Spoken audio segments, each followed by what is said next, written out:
Assalamualaikum warahmatullahi wabarakatuh.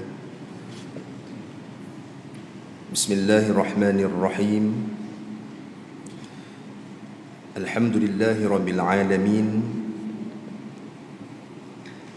Wassalatu wassalamu ala ashrafil anbiya'i wal mursalin wa ala alihi wa sahbihi ajma'in. Subhanaka la ilma lana illa ma 'allamtana innaka antal alimul hakim. Wa la hawla wa la quwwata illa billahil aliyyil azim.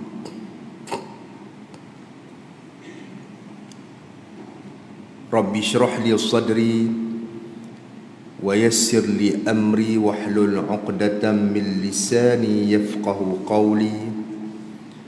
Rabbi yassir wa la tu'assir. Rabbi tammim bi khair, amma ba'd. Muslimin, muslimat yang dirahmati Allah, kuliah kita pagi ini kita sambung bacaan kitab Usulut Tauhid.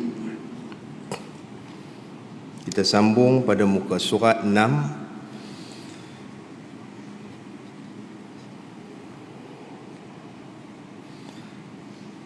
Sambung pada buka surat 6,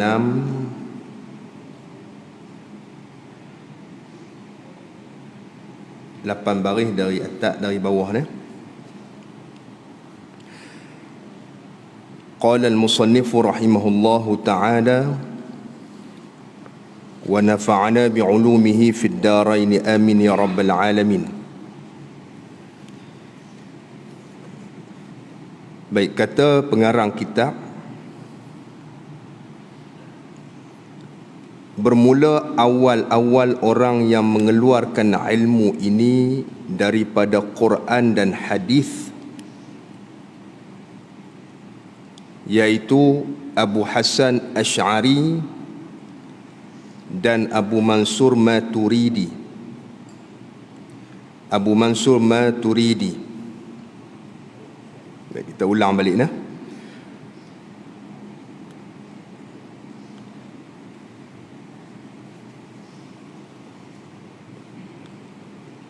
Jadi ulama yang pertama yang mengarang ilmu tauhid, ilmu usuluddin, ulama yang pertama yang mengarang ilmu tauhid mengikut jalan ahli sunnah wal jamaah, jalanan ahli sunnah wal jamaah.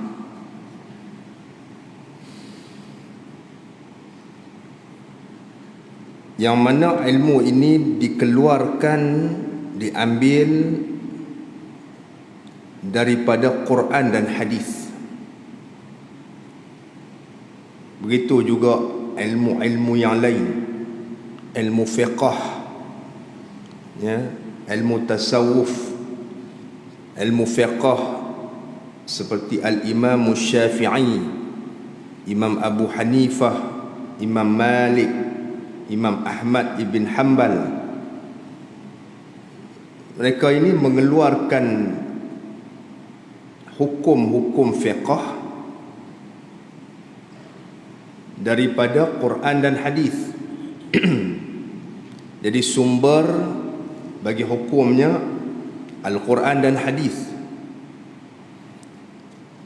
Begitu juga sumber bagi akidah. Sumber bagi akidah diambil dari Quran dan hadis. Baik.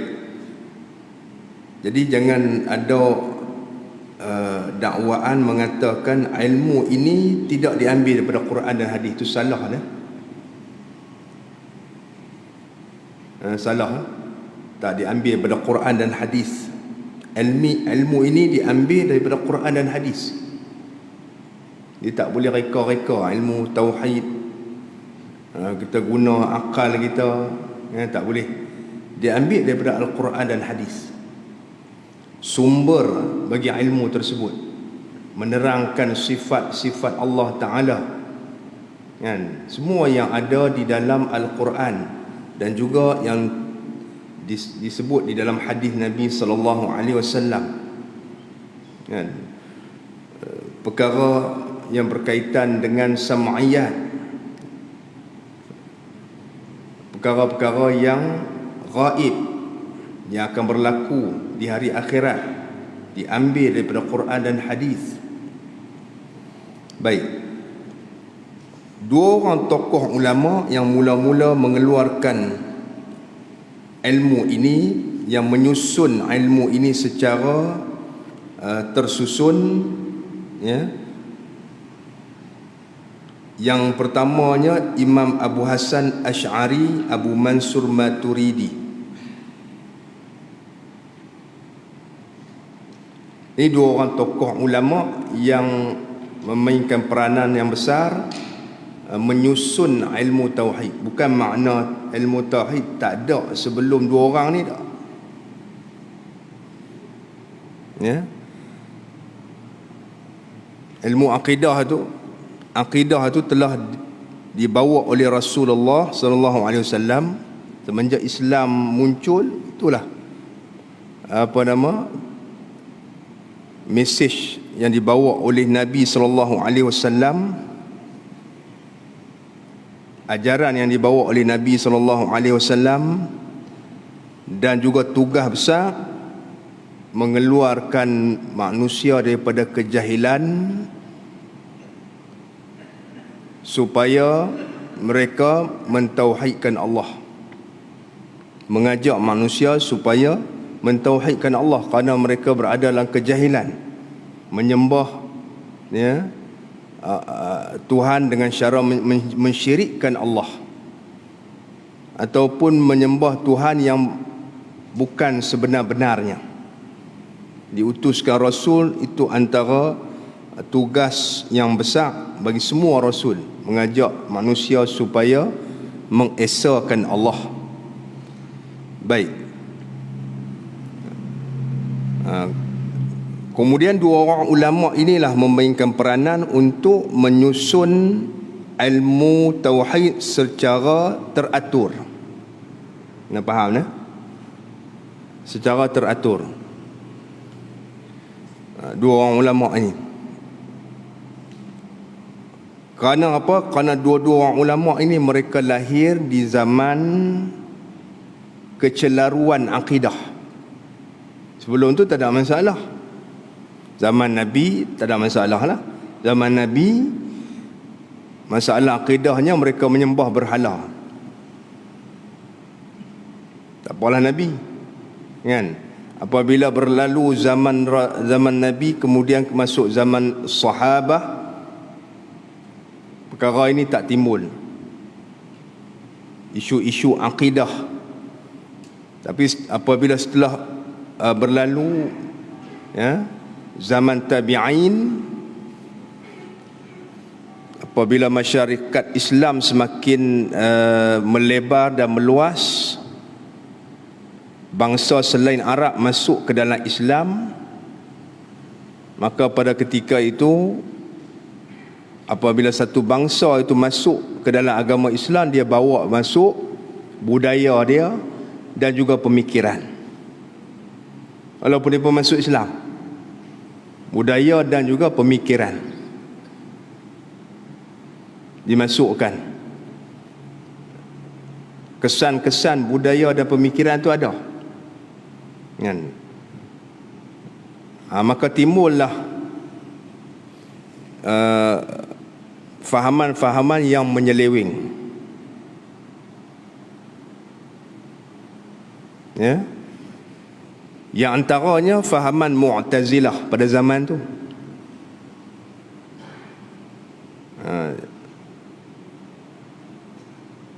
Dan juga golongan-golongan yang lain, golongan Syiah, golongan Khawarij. Itu bermula daripada zaman Sayyidina Ali karramallahu wajhah. Kemudian berlanjutan, puak tu pula dia membiak dan pecah beberapa kumpulan pula, di antara kumpulan yang sesat itu sendiri. Kemudian masuk apabila berlaku perpindahan ilmu, bukan teknologi ya, nama tu ilmu, daripada Yunani, Greek, diterjemahkan kitab-kitab dia, kitab-kitab falsafah dikaji oleh orang Islam, maka muncul pula ilmu falsafah pula. Ya, orang yang terpengaruh dengan falsafah Yunani dan Greek, mereka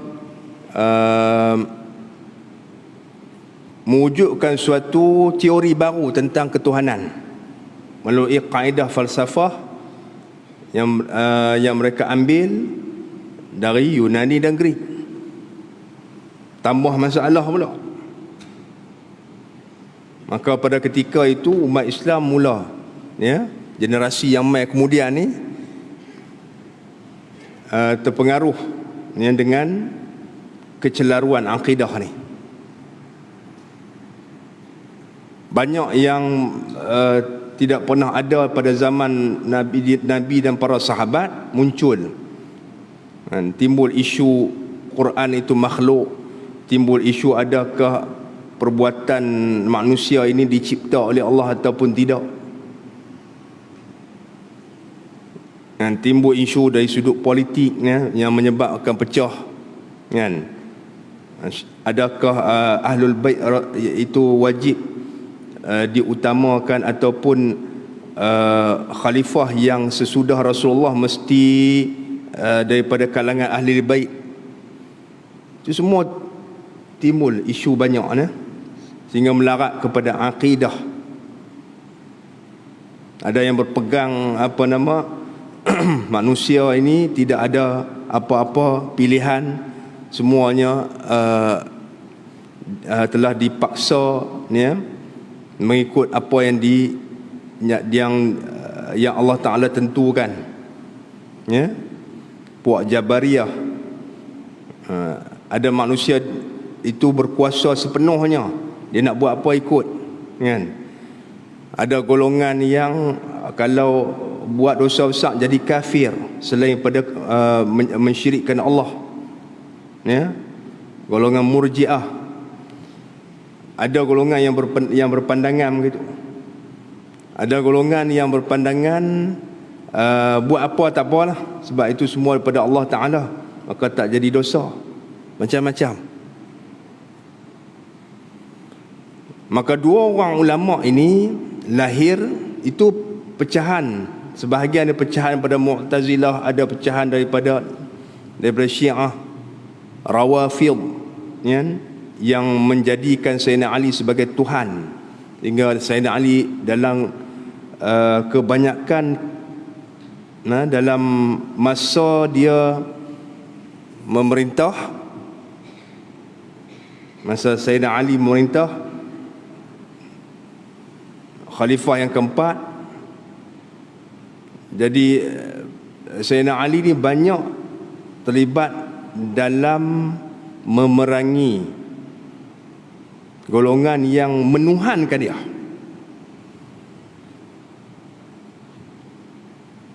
Dalam sepanjang kehidupan dia, dalam semasa pemerintahan dia sebagai khalifah, masa-masa yang dia jadi khalifah tu banyak dia guna masa untuk memerangi dua puak ni, Khawarij dengan puak yang menuhankan dia sendiri.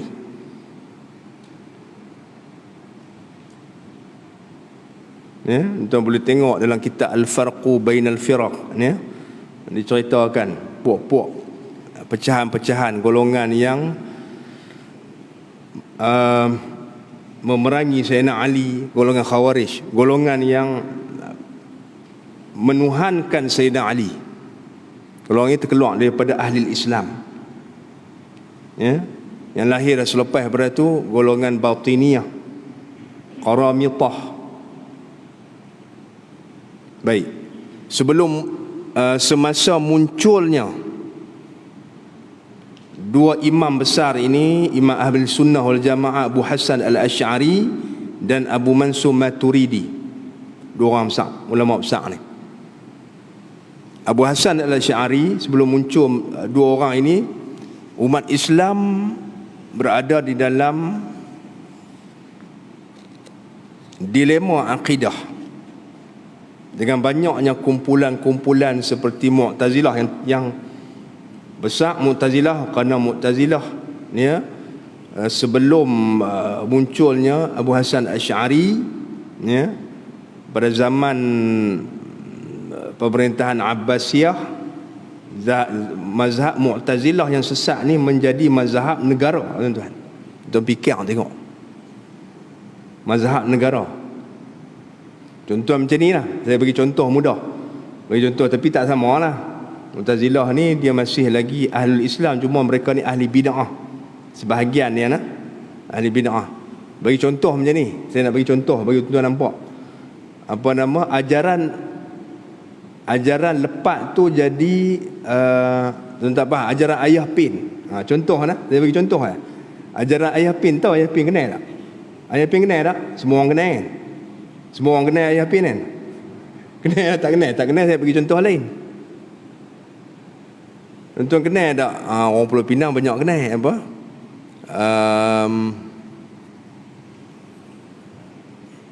Haji Mat Matahari kenal tak? Ya Allah, lebih lama kita kenal Haji Mat Matahari kan? Tuan tahu cerita kan? Haji Mat Matahari, Kampung Seronok, no? Tuan bayang tengok, dulu kalau ayah pin zaman dulu Haji Mat Matahari lah kan? Ayah pin zaman dulu Haji Mat Matahari lah. Siapa nak pergi buat haji, pergi Kampung Seronok kan? Ada Kaabah di sana, ada Kaabah nampak betul sebiji, tak payah buang duit ya. Rumah dia cat hijau. Dah dulu Pak Buntak Tanjung Pendang banyak kan, cat hijau. Nak kenal orang puak apa nama Haji Mat Matahari tu, golongan Batiniah dia panggil ya. Masuk golongan Batiniah. Tuan bayang tengok, ayah pin boleh faham kan? Kenal ayah pin? Ayah pin tu jadi mufti negara. Tak sama lah. Mu'tazilah ni mereka semayang, puak ni tak semayang. Nak contoh, nak bagi contoh bagi tuan-tuan kenal kan, yang mana ajaran sesat dalam Malaysia kan. Dia ni jadi mufti negara. Kita semua kena ikut style dia semua. Boleh terima kan? Dia kata tak payah semayang, masjid ni buat museum terus, tak payah semayang kan. Lepas tu apa nama, buat upacara pergi sembah dia kan, dah mazhab negara, semua orang kena ikut lah. Contoh, saya nak bagi contoh aja. Tak sama Mu'tazilah dengan ayah pin tu. Mu'tazilah ni lepas semayang ya. Mu'tazilah dia dalam bab akidah ya, bercanggah. Dan jangan ingat Mu'tazilah tu kafir dah, depa tak kafir, depa ahli bid'ah ya. Ulama ahli sunnah menghukum mereka ini fasik kerana melakukan bid'ah dalam agama. Ni mengatakan Allah Ta'ala tidak mencipta, mengatakan Al-Quran itu makhluk. Dosa besar kata Al-Quran itu makhluk. Itu antara pegangan mereka yang besar ya, dalam bab akidah. Baik, tuan bayang tengok ya, jadi mazhab kerajaan, mazhab kerajaan ya, makna golongan yang sesat menjadi mazhab kerajaan. Banyak ulama kena bunuh, kena siksa tu, yang mana tak setuju dengan mereka kan. Faham tak? Tak saya abang ni faham kan? Jadi suasana pada ketika itu ya, sehingga pada apa nama, setelah beberapa khalifah barulah apa nama, mazhab Mu'tazilah ini disingkirkan daripada kerajaan ya. Setelah ulama kita berhujah ya, melawan apa nama, kesesatan yang dibawa oleh golongan Mu'tazilah, yang mereka ini terpengaruh dengan falsafah, menggunakan akal mengatasi naqli, mengatasi apa nama, Al-Quran dan juga hadis ya. Bukan mereka tak pakai, mereka pakai, tapi mereka akan manipulasi, mereka akan pusing ayat Quran hadis bagi sesuai dengan akal. Itu salah. Baik, jadi Imam Abu Hasan Al-Asy'ari, Imam Abu Mansur Maturidi muncul ketika mana puak ni masih kuat lagi. Kalau ajaran Mu'tazilah tu dah berkembang, dah jadi mazhab kerajaan. Jadi bila jadi mazhab kerajaan, generasi yang wujud pada itu banyakkan dipengaruhi dengan Mu'tazilah. Nampak dipengaruhi dengan Mu'tazilah. Baik, cerita dia panjang lah kalau nak cerita tuan. Cuma kita nak tengok sebab apa dua ulama ini memainkan peranan yang besar. Imam Abu Hasan Al-Asy'ari, ya, tu bukan nama dia tuan-tuan. Abu Hasan Al-Asy'ari ini bukan nama dia. Abu Hasan Al-Asy'ari itu gelaran dia. Ya, dipanggil kata apa? Sapaan. Kalau nak panggil, orang panggil Abu Hasan lah. Kan? Macam kita di kampung lah panggil Pak Long Mat. Nama apa? Nama dia Samad. Pak Long Mat, kan? Kadang-kadang nama dengan panggil tak sama. Kan? Dia panggil apa? Pak Long Mat, nama Syukri lah. Awak jauh sangat. Dah orang panggil macam tu. Kan? Nama dia Ali bin Ismail. Ali bin Ismail. Dia keturunan keturunan Abu Hasan Al-Asy'ari. Imam Abu Hasan Al-Asy'ari, sebab apa digelar Al-Asy'ari? Kerana dia silsilah keturunannya sampai kepada seorang sahabat yang terkenal, Abu Hasan Al-Asy'ari, ya? Abu Musa Al-Asy'ari, maaf, Abu Musa Al-Asy'ari, seorang sahabat Nabi yang besar, yang mana itulah moyang dia, ya? Baik, jadi itu Abu Hasan Al-Asy'ari. Dia lahir di Basrah, kemudian menetap di Baghdad dan meninggal di Baghdad. Kalau dalam bab fiqh dia mazhab Syafi'i. Ya, dia bermazhab Syafi'i. Dalam ilmu fiqh lah, dia bermazhab Syafi'i. Dia lahir sekitar 260 Hijrah. Ya. Meninggal dunia pada tahun 324. Maknanya dia selepas pada Imam Syafi'i, Imam Ahmad Ibn Hanbal lagi, ya. Lepas pada tu dah. Itu lepas zaman tu zaman apa? Zaman Imam Ahmad Ibn Hanbal tu zaman Mu'tazilah menjadi mazhab negara. Kira zaman dia tu zaman pengaruh Mu'tazilah sangat besar dalam masyarakat Baghdad. Pengaruh dia zaman tu Baik. Itu zaman Imam Abu Hasan Al-Asy'ari. Pengaruh sangat besar tuan-tuan, Mu'tazilah, dan juga golongan-golongan lain. Tuan, golongan Batiniyah, ya, depa boleh buat negara. Golongan Qaramitah, kita bisa dengar tak Qaramitah? Golongan Batiniyah. Golongan ini, ya, golongan yang yang menjadikan satu golongan Syiah yang melampau. Mereka ni bukan Ahlul Islam, Qaramitah ni, Batiniyah. Puak Batiniyah ni yang ambil batu Hajarul Aswad tu, ya. Dia bunuh ribuan jemaah haji. Mereka ambil, mereka ni macam negara, ada negara dah. Fikir tengok, ayah pin dia boleh buat dapat, contohnya ayah pin dapat Kedah, kan? Kemudian dia buat negara sendiri, ada tentera apa semua, dia serang Pulau Pinang. Tuan bayang tengok apa jadi. Contoh, saya bagi contoh, kan? Bagi contoh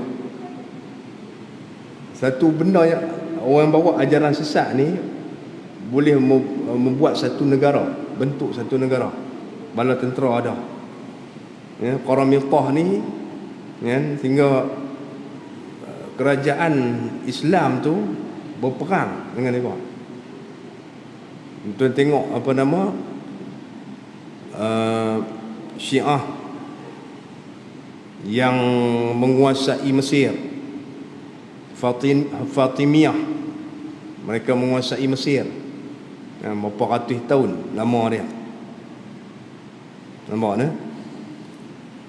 Golongan Qaramitah ini dia ambil Hajarul Aswad bawa balik. Lama mana masyarakat Islam buat ibadah haji tak ada Hajarul Aswad. Bawa balik kampung dia, dia katok, dia perancuk, dia bedak bersama puak-puak dia. Hak yang ada lah ni bukan hak tu dah. Hak yang ada lah ni tu bukan hak asli dah tuan-tuan. Tuan-tuan duk pergi Mekah ada lah ni tu, bukan ada seketui asli tu, tak ada dah. Tak ada dah tuan-tuan. Hajarul Aswad tak ada dah. Yang seketui asli tu tak ada dah. Ketui asli yang sebiji yang turun daripada syurga tu. Depa ambil, depa katok, depa perancuk. Tak lama lepas tu, lama dah, tak silap 100 tahun juga tuan-tuan, ya. Seorang kaya, seorang orang Islam kita, seorang hartawan pergi cari balik di kampung mereka ni, tak ada dah.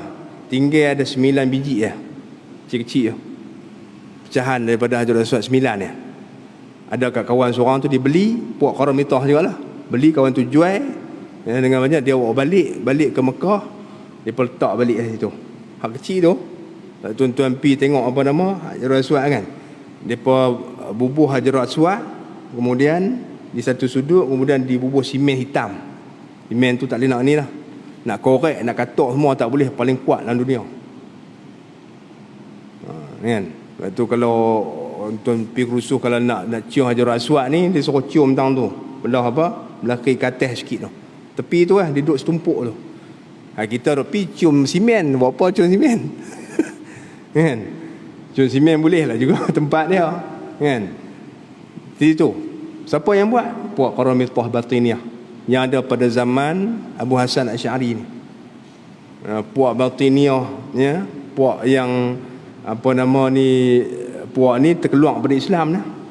Puak mulhidin, mulhid ini puak yang daripada falsafah, ya. Mereka ni ada tak percaya setengah sifat Tuhan dan tak percaya Tuhan terus pada, kita panggil lah ni ateis. Lepas tu puak Mu'tazilah, tuan-tuan duduk tengok pening bala, pening. Kalau tuan-tuan duduk zaman dia memang pening sangat-sangat, ya. Kalau orang yang betul memahami akidah ahli sunnah wal jamaah, pening duduk zaman dia ni, macam mana nak buat, kan? Puak ni hampir menguasai. Allah Ta'ala hantar Abu Hasan Asy'ari ni, dia, Allah Ta'ala hantar dia untuk menyelamatkan akidah Islam, mengikut, duduk di track dia balik, jalan ahli sunnah wal jamaah, duduk di track dia balik, tuan-tuan. Itu jasa besar ni Imam Abu Hasan Al-Asy'ari. Sebab tu dia dimasukkan dalam mujaddid kurun yang ketiga, orang yang menggilapkan balik agama, ya, pada kurun ketiga, Imam Abu Hasan Al-Asy'ari, ya, Imam Abu Hasan Al-Asy'ari ni. Baik, itu suasana semasa dia, zaman dia sendirilah. Dan imam yang menariknya, Imam Abu Hasan Asy'ari ni, dia asalnya Mu'tazilah. Itu kisah yang masyhur semua. Punca dia macam mana? Punca dia, ayah dia meninggal. Kemudian ayah dia meninggal, mak dia berkahwin dengan seorang ulama Mu'tazilah yang bernama, kerana ayah Imam Abu Hasan Asy'ari ni Sunni, ahli sunnah ni. Kemudian ayah dia meninggal, kemudian seorang ulama Mu'tazilah yang bernama Abu Ali Al-Jubba'i. Abu Ali Jubba'i ni berkahwin dengan mak dia. Dia kecil lagi dah, kan? Kahwin dengan mak dia. Jadi Abu Ali Jubba'i ni jadi bapa tiri bagi Abu Hasan Asy'ari. Ya, Abu Ali Jubba'i ni orang yang hebat, kepala Mu'tazilah zaman tu. Kemudian dia terkesan dengan pak tiri dia lah, kan? Dia mengaji dengan pak tiri dia, Abu Ali Al-Jubba'i ni, sampai alim Abu Hasan Asy'ari ni dalam Mu'tazilah, ya. Sehinggalah kisah yang masyhur, ya. Satu ketika banyak kisah macam mana dia boleh patah balik jadi ahli sunnah. Ada beberapa kisah lah, kan? Antara dia bertanya pada pak ni lah pak tiri dia sendiri, guru dia, tentang 3 orang. Tentang 3 orang. Yang pertama, orang yang beriman, orang dewasa beriman. Yang kedua, orang kafir dewasa. Yang ketiga, kanak-kanak belum balik. Baik, mereka ni mati apa jadi? Soalan mudah ya. Dia kata orang yang beriman, orang mukmin, orang yang beriman, dia ni masuk syurga.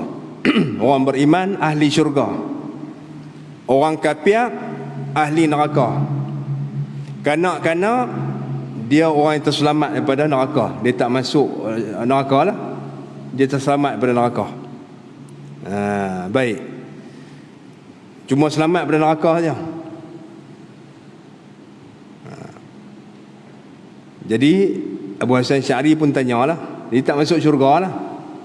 Ana Mu'tazilah dia kira orang yang melakukan ketaatan masuk syurga, orang yang melakukan dosa masuk neraka, sama lah. Tapi kalau orang yang tak ada dosa, tak ada melakukan dosa dan ketaatan, dia duduk mana? Dia duduk tengah-tengah. Yanzilu baina manzilataini. Tu asal dia apa? Neraka pun tak, syurga pun tak. Kan? Duduk tengah-tengah tu jadi macam mana? Tak tahu. Dia punya suhu dia, suam-suam kuku tu kot, macam orang minum yak suam. Jadi benda tak selesai. Quran tak sebut benda tu. Tak ada. Ada syurga, ada neraka ya. Dia pun pakai akal tuan. Pakai akal. Tuan, kalau kita semua ni ada zaman tu, kita semua jadi Mu'tazilah. Saya percaya. Ya? Saya percaya 100%. Kalau kita ada zaman tu ataupun zaman lah, dia mai baliklah Mu'tazilah. Boleh kata ramai kita akan jadi Mu'tazilah. Sebab menggunakan akal ni seronok. Logik tuan-tuan. Menggunakan akal ni sangat logik. Ya, sebab tu banyak orang terpengaruh lah, kerana guna akal ni sangat logik. Apabila kita diselimuti dengan, orang panggil apa? Kebendaan. Apabila diselimuti dengan kebendaan dalam hati kita, akal ni sangat logik tuan-tuan. Mu'tazilah kita semua. Betul. Ya? Kita belum lagi diuji dengan ajaran seperti ini kan. Agak-agak kita nak jawab macam mana? Budak tu dia tak buat amal apa, rugi, naya lah. Naya. Orang yang buat susah payah amal ibadat, budak senang masuk syurga. Sama orang kita pula tu, tak aci ni kita. Tuan kerja kan? Tuan kerja kerajaan kan? Semua orang kerja kerajaan. Ni saya nak bagi Mu'tazilah punya kepala otak. Tu saya kata, kalau tuan tak belajar ahli sunnah wal jamaah, jadi Mu'tazilah. Tuan semua kerja kerajaan kan? Bekas-bekas lah, ataupun swasta sama lah kan? Tentu ada grade gaji mengikut kita punya kelayakan kita dan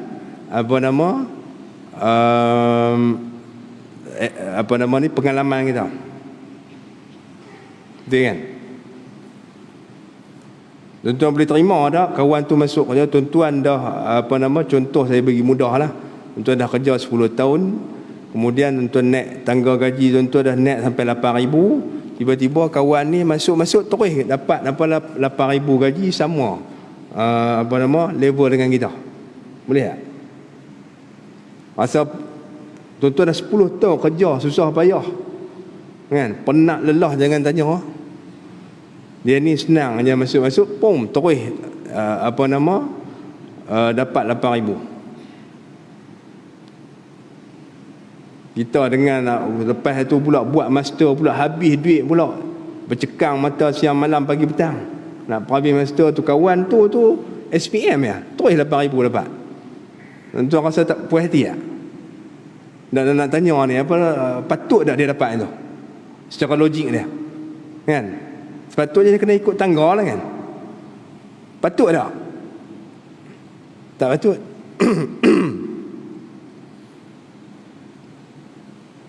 Dan boleh tak fikir ni? Dan nak bagi logik ni? Patut ke tak? Patut tak? Tak patut kan? Seorang yang masuk hari ni terus naik pangkat, gaji sama dengan kita. Kita pengurus satu, dia pengurus dua. Nak buat dua pengurus tak boleh. Dia bubuh satu lagi jawatan kawan ni. Lama sikit kerja, dia nak tendang kita.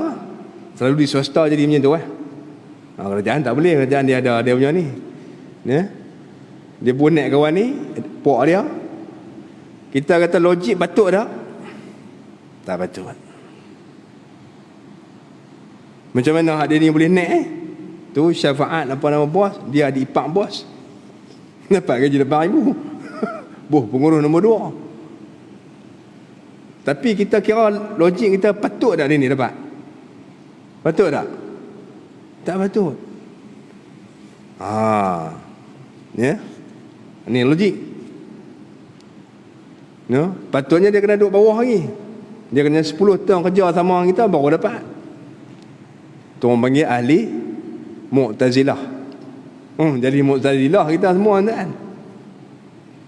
Kalau ada mazhab Mu'tazilah sini, saya berani jamin tak lama lepas tu boleh jadi mazhab negara. Pakai akal cukup logik tuan-tuan, cukup logik. Tambah generasi muda yang ada lah ni, cukup logik. Okey. Jadi bila dia jawab macam tu, Imam Syafi'i ni anak tiri dia ni cerdik kan. Anak tiri dia cerdik, dia tanya kalaulah boleh ke tak budak hak kecil tadi ni dia naik pangkat tinggi sikit dalam syurga, boleh tak? Dia kata tak boleh, pasal apa? Orang yang beriman dia akan naik darajatnya dengan sebab ketaatan dia buat. Macam tadilah kawan tu kerja 10 tahun kan, susah payah siang malam pagi petang belajar naik daripada ijazah naik master dapat baru boleh naik pangkat kan. Betul tak? Jadi seorang yang beramal dengan ketaatan, maka dia akan dapat darajat yang tinggi dalam syurga. Kanak-kanak dia tak beramal mati muda. Beranak hari ni esok mati, ataupun beranak dalam sebulan mati. Baik, dia kata tak boleh lah. Kanak-kanak dia tak ada ketaatan.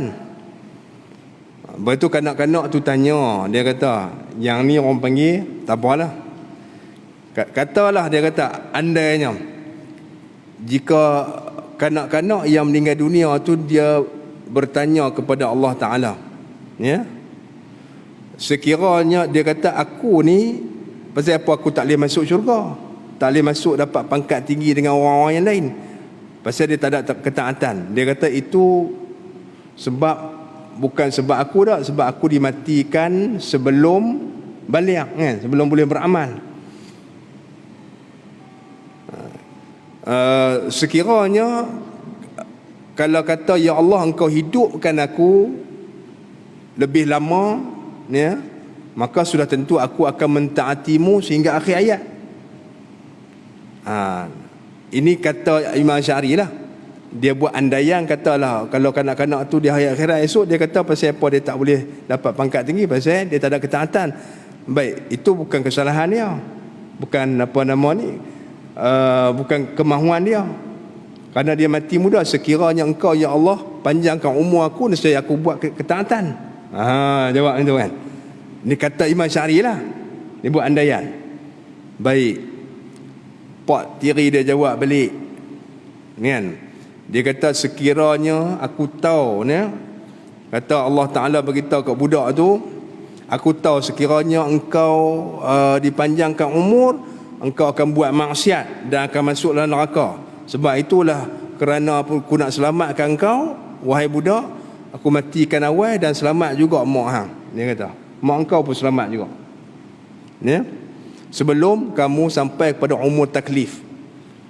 Sedap pak mentua dia jawab balik, logik kan.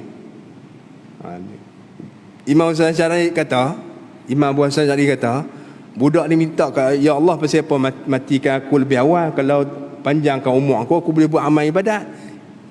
Pak tiri dia jawab balik macam ni. Pak tiri dia jawab balik, sekiranya ni jawab kalau seandainya permintaan di hari akhirat esok ni. Ya.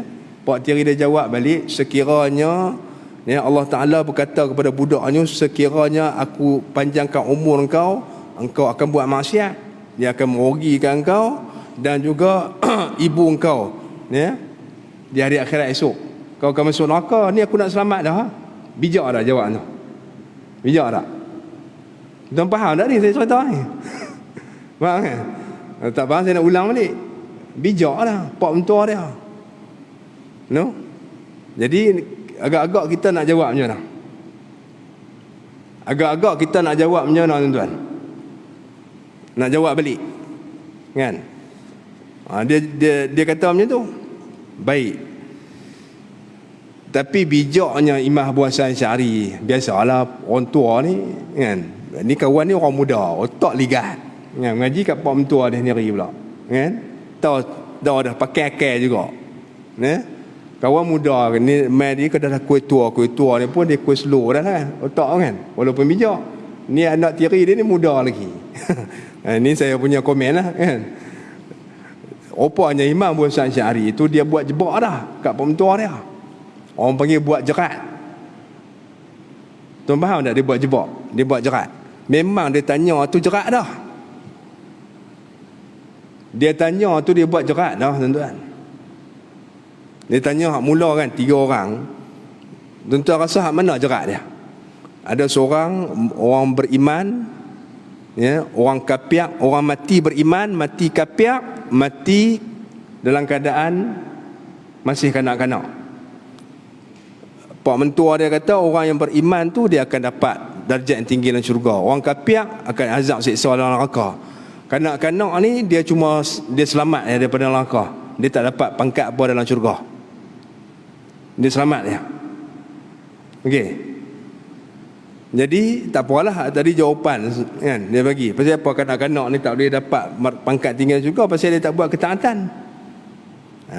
Kan. Jadi dia kata kanak-kanak tu boleh minta ke Allah Ta'ala, kalau engkau hidupkan aku akan melakukan ketaatan. Pak dia jawab balik, kalau aku hidupkan kamu, ya, panjangkan umur kamu akan buat maksiat, akan masuk neraka. Aku selamat dah tu, nak selamat ibu kamu dan juga kamu sendiri. Abu Ali Jubai kata macam tu. Kata macam tu kan. Dengan kata tu nak patahkan hujah anak tiri dia lah.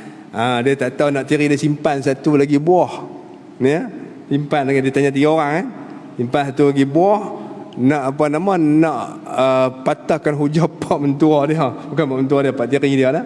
Okey, dia kata apa? Baik, kalau macam tu, ayah kata macam tu, yang ni buah penamat, buah menjatuhkan hujah, ya, Mu'tazilah, runtuh terus mazhab Mu'tazilah, ya. Dia kata apa? Maka berkata Al-Imam Asy'ari, orang kafir itu berkata kepada Allah Ta'ala, wahai Tuhanku, kerana apa engkau tidak matikan aku sebelum aku sampai umur balik, supaya aku tidak derhaka kepadamu dan tidak dimasukkan dalam neraka. Tambah tak? Dah jawab macam tu. Dia pun katalah, orang kafir ni pun dia akan tanya di hari akhirat, ya Allah, ya Tuhanku, kenapa engkau masukkan aku ke dalam neraka? Sekiranya kenapa engkau tidak matikan aku sebelum aku balik, supaya aku tidak derhaka padamu dan aku tidak masuk ke dalam neraka-Mu. Ya?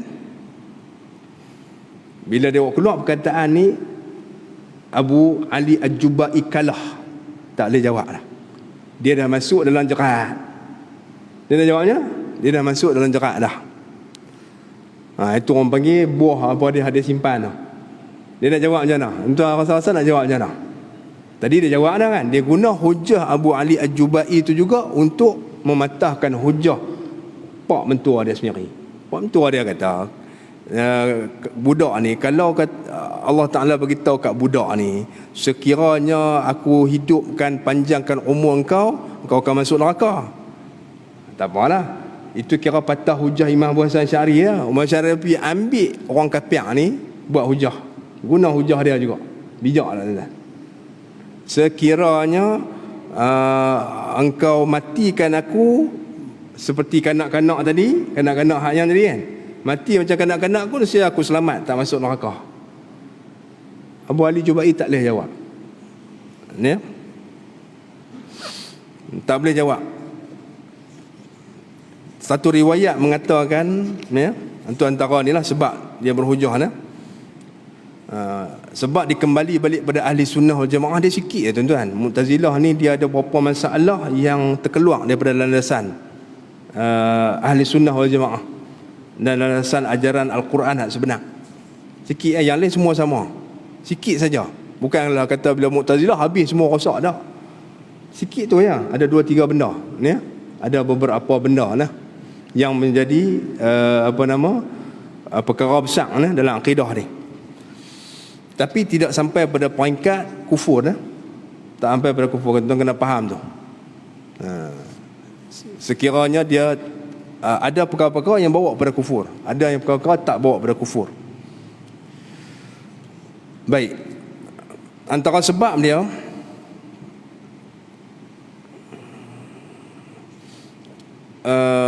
sebab-sebab yang lain diceritakan lah. Imam Abu Hasan Asy'ari ni sangat alim dalam Mu'tazilah ni, sampai peringkat dia tinggi, sampai peringkat tinggi dalam mazhab Mu'tazilah ni. Sehingga bila ditanya guru dia tak jawab macam ni lah, Abu Ali Jubai tadi ni. Jadi duk berlega dalam fikiran dia perkara-perkara yang tak boleh selesai masalah akidah ni melalui jalan Mu'tazilah ya. Tak boleh selesai. Kena guna akal ni dia tak akan selesai tuan-tuan. Akhirnya dia duk berfikir perkara-perkara yang berkaitan dalam akidah ni berlega dalam dalam fikiran dia. Akhirnya satu hari dia kata, ni dia cerita sendiri, dia tak rasa tak puas hati dalam keadaan soalan-soalan ditanya tak boleh selesai masalah kaitan dengan akidah. Satu hari dia kata, aku bangun malam, aku bangun, aku mendirikan sembahyang sunat 2 rakaat. Kemudian aku berdoa kepada Allah supaya Allah Ta'ala tunjukkan jalan yang benar ya, supaya aku tunjuk, Allah Ta'ala tunjuk, ya Allah Tuhanku. Ini perkara besar tuan-tuan. Bila kita perkara yang besar ni, ulama-ulama dulu kalau perkara yang sangat besar, dia akan sembahyang 2 rakaat. Begitulah mengikut sunnah Rasulullah sallallahu alaihi wasallam. Dia akan sembahyang 2 rakaat, dia minta sungguh kepada Allah Ta'ala apa yang dia nak. Dia minta supaya Allah Ta'ala tunjuk jalan yang benar. Kemudian dia kata, aku pun tertidur lepas itu. Masa aku tidur, dia kata, aku bermimpi berjumpa dengan Rasulullah sallallahu alaihi wasallam. Bila dia mimpi jumpa Rasulullah, dalam mimpi itu dia kata, aku mengadu kepada Rasulullah tentang apa yang aku alami tentang perkara akidah ni. Maka Rasulullah bersabda dalam mimpi itu, alaika bisunnati. Itu yang Nabi kata, hendaklah kamu berpegang dengan sunnah aku. Hendaklah kamu berpegang dengan sunnah aku.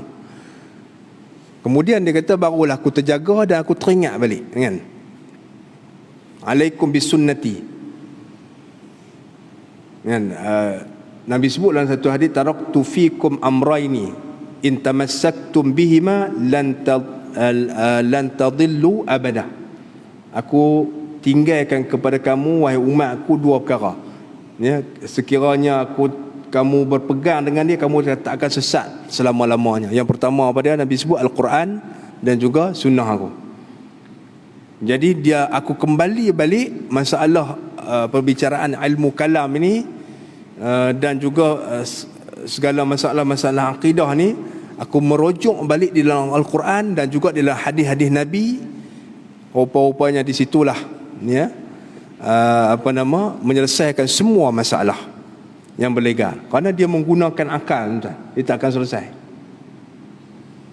Maka kembali balik pada ahli sunnah wal jamaah ni, sehinggalah dia hilang 15 hari menyelesaikan masalah ini, ya, masalah yang bercanggah Mu'tazilah dengan Ahli Sunnah.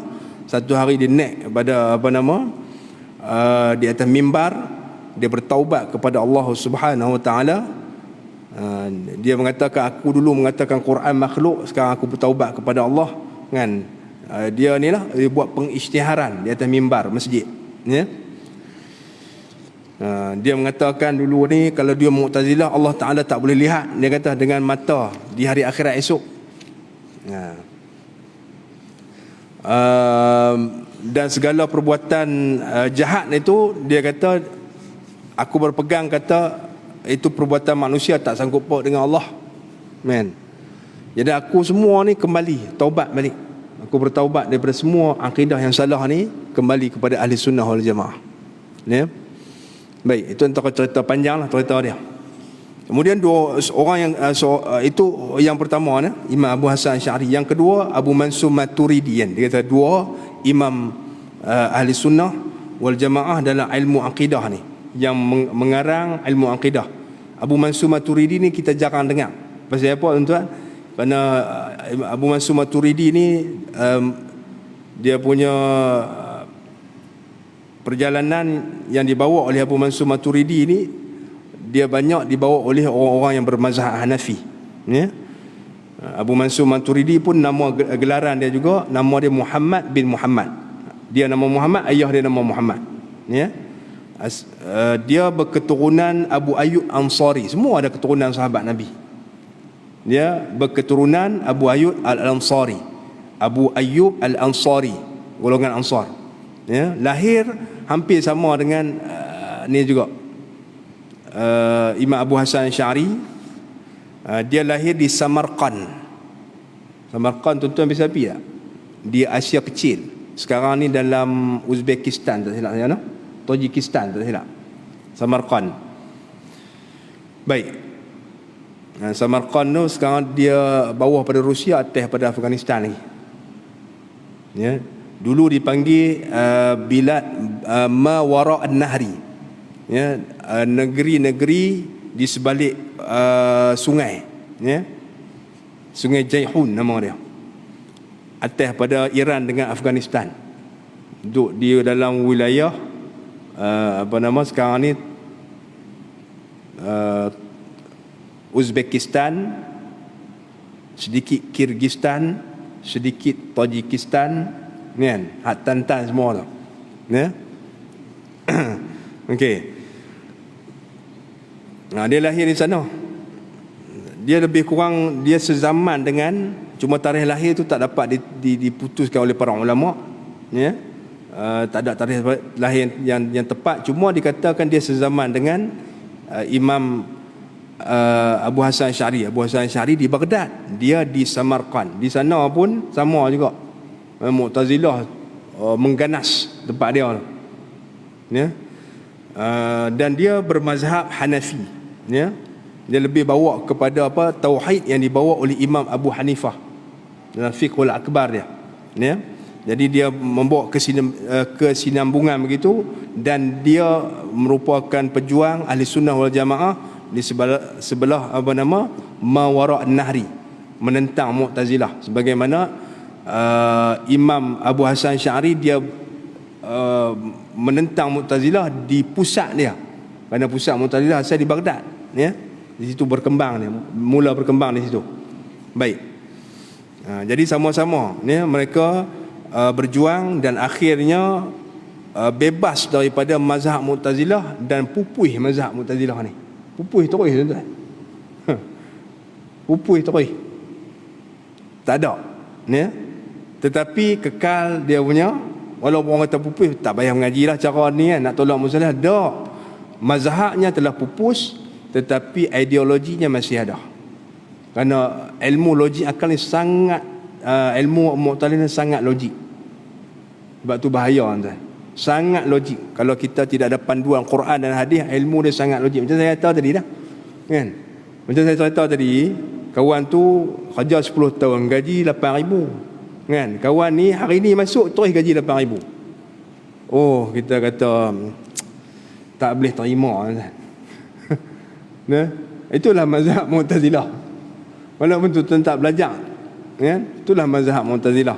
Cuma nak bagi ni lah, nak bagi orang kata apa, tuan-tuan faham tentang bagaimana cara Mu'tazilah berfikir, kan? Cara logik dia macam tu. Dia menggunakan akal, dan semua orang akal dia sama. Kalau dia ajar, dia akan fikir cara yang sama, ya? Okey, saja nak bagi faham masalah ni, tuan-tuan. Jadi maknanya kalau kita faham begitu, ilmu tauhid kita ni tak guna akal, ni tak guna akal.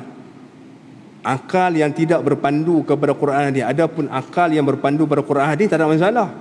Memang disuruh kita menggunakan akal, fa'tabiru ya ulil albab. Dalam Quran berapa kali bagi tahu.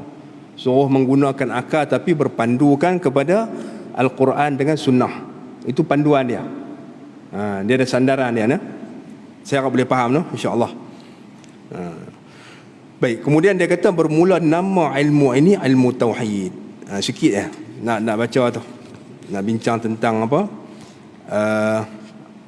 Ilmu ini nama dia ilmu tauhid. Saya ingat kita dah baca dah sikit. Dan ilmu usul, ilmu kalam ataupun ilmu sifat. Dan dikeluarkan akan ilmu ini daripada beberapa dalil yang bangsa aqliyah dan dalil yang bangsa naqliyah daripada Quran dan hadis. Yang ni pun penting juga. InsyaAllah kita akan bincang nanti lah.